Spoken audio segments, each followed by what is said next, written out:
Hey guys, how's it going? It's Paul Myers, owner and lead therapist of Intentional Counseling. We're a group practice in Frisco specializing in mental health.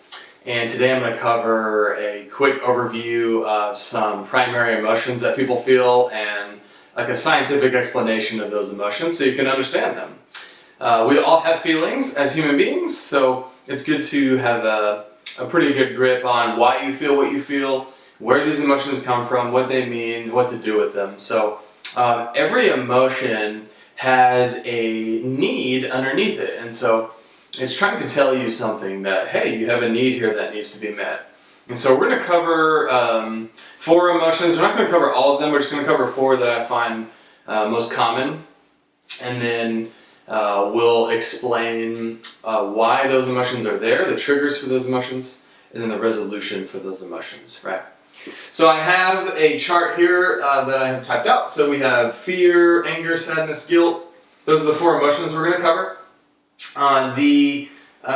This row below that, this is going to be the purpose of that emotion, the intended purpose. So for example, the intended purpose for fear is safety, right? That's really what fear exists for, is to keep us safe, right? Then you have triggers. So this is row 2. Is going to be the triggers for those emotions. That means if you're a human being, you experience these things in this middle row, you will have these emotions. That's pretty standard, pretty normal. Okay? And then down here at the bottom, the 3rd row, we have the needs underneath the emotion and that resolution to the emotion. So you can meet those needs and resolve that emotion to clear that off. So let's cover fear. Fear is designed to keep you safe. Safety is its concern. It gets triggered by any type of threat, any type of danger, any type of risk. Anxiety is a fear gone sour, where there really is no threat, danger, or risk, but you're creating one and thinking about threats, dangers, and risks. You're anticipating threats, dangers, and risks, even though there really isn't one at this current moment. So it's the anticipation. Healthy fear is when there's a legit threat, danger, or risk. Anxiety is when there is not one, but you're thinking about one, so you're experiencing the negatives of those, right? The need underneath fear is reassurance. That goes a long way. We get that reassurance we need, and it kind of reduces those fears. It helps. A sense of security as a huge need underneath fear. We need to feel safe and secure. Peace and comfort. And it's really what fear wants. When you experience fear, it's telling you you have a need for those things. You need security, you need reassurance, you need peace, you need comfort. So that's fear in a nutshell, very simple. Anger is designed to protect your needs and values. So it's like your inner voice saying, hey, you have needs, hey, you're valuable, you matter, right? And so the triggers for anger, there are 3. First one's unmet needs. You're tired, you're hungry. We have a lot of needs as human beings. There are 4 types of needs: psychological, emotional, spiritual, and physical. So most of our needs can go into those 4 categories. So it's good to figure out what you need, meet your needs as best as you can, and that'll help reduce some of your anger. Sometimes it just comes from that, right? Number 2 is feeling devalued. This is minimized, put down, disrespected, criticized, blown off, dismissed. There's a lot of words I can use to express what devaluing feels like or could be. It's a wide category of things. But at the end of the day, it's really hurtful, and people get very angry when they get devalued by others. 3rd trigger for anger is a projection of personal convictions. So that's just a fancy way to say you have a standard or a rule for yourself, an expectation for yourself. Then you take that expectation and you expect others to also have those same rules and expectations. A good example, my favorite example is road rage, where if you value driving responsibly and you really make a point to drive responsibly, you get angry at other people when they don't drive responsibly because you're projecting your personal conviction of responsible driving. You're expecting others to hold your personal convictions that you have, which is not realistic. Now, the angriest people I've ever met do lots of projecting, and they're unaware that they're doing it. So they expect everyone else to be them. And the thing is, you're the only you there is. Everyone's different, Everyone has their own perceptions and thousands of factors going into making people unique. So projection is never healthy. Personal convictions are not bad, those are good. It's good to have standards and expectations for yourself that are reasonable, and but projecting those is always a toxic part. It's a self-induced anger, but very common. We all do it.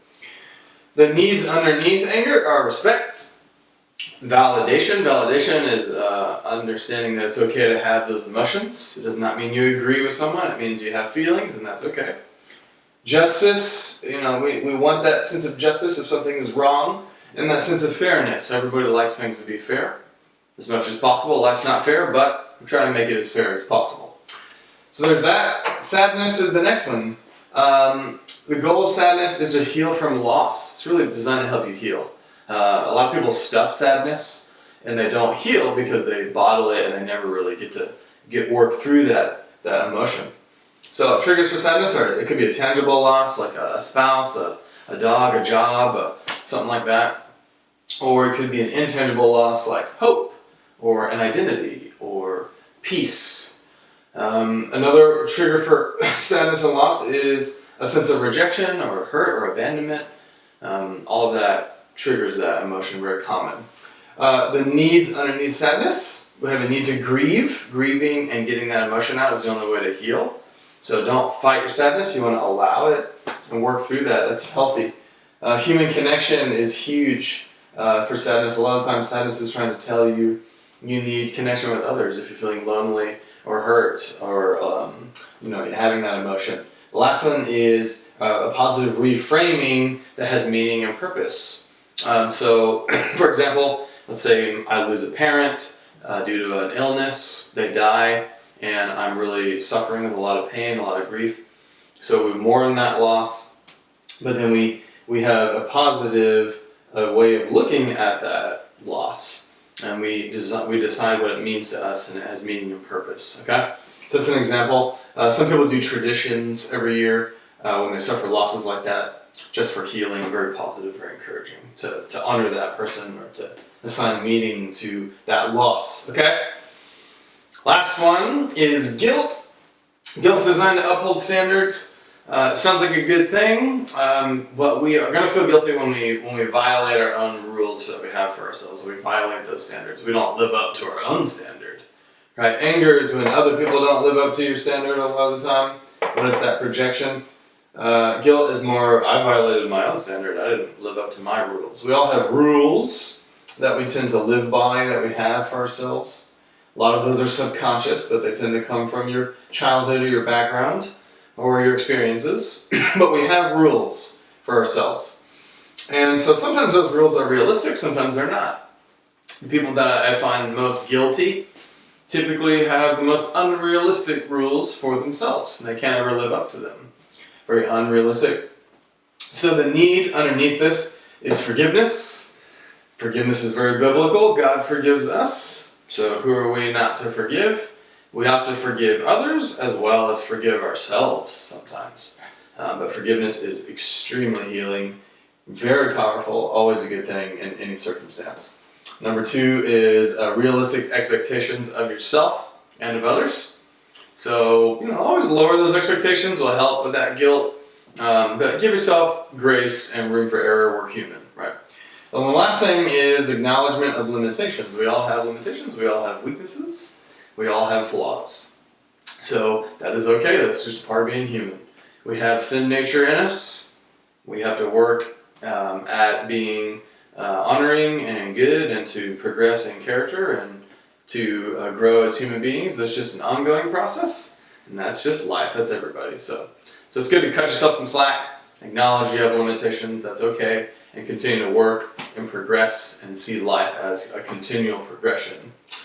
Okay, that is a very fast highlight overview of those emotions. Hopefully that helps you understand feelings, or feelings in yourself, or feelings that others have on a more basic, broken down level.